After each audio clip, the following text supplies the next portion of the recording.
Stuart Nash. Thank you very much, Mr. Speaker.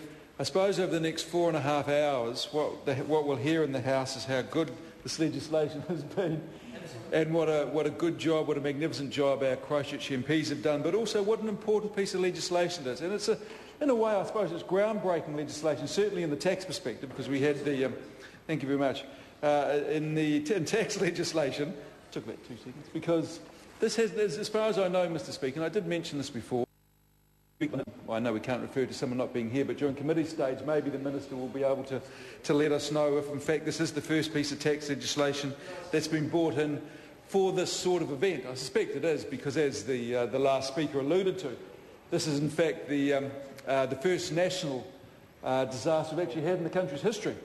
I suspect back when the Napier earthquake occurred they didn't have such a thing as a national disaster. But no, it's good to see that the House rallying around this. It could have been here a little bit earlier. Certainly Labor and National, in fact every party wanted here a little bit earlier except the Greens, I think, might have blocked it at committee stage, I understand. That's okay, it's here now. Better late than never, I suppose, Mr. Speaker. But there are a couple of things I just want to talk about. I won't take a long call on this, there's plenty of time for that. I want to talk about the policy problem. Now, the immediate provision of goods to those in need, there was no doubt that was of vital importance. And we talked about this before. I think most speakers have alluded to the fact that it just had to happen. People didn't sit down, they didn't go and consult a tax accountant or a lawyer. They just said, we've got to get out there and just make it happen for the people of Christchurch as soon as happen.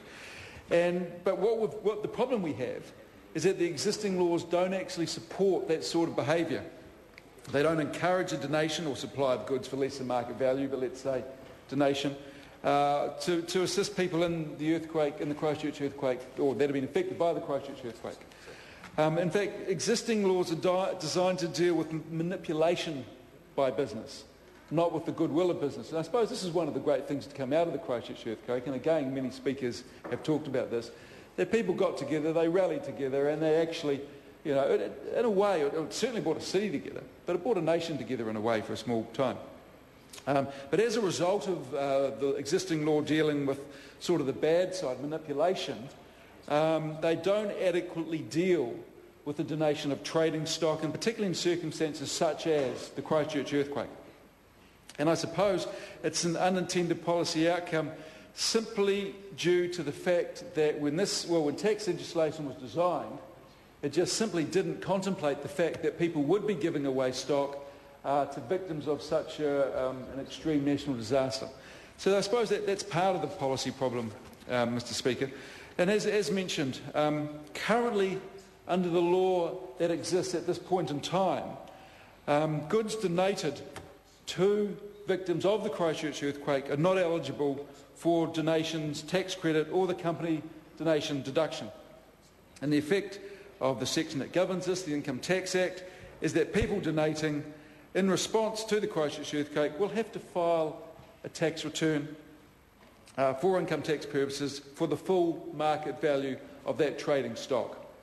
And again, this is where we sort of pose some questions, and it'll be very interesting to get the answers to these in committee stage.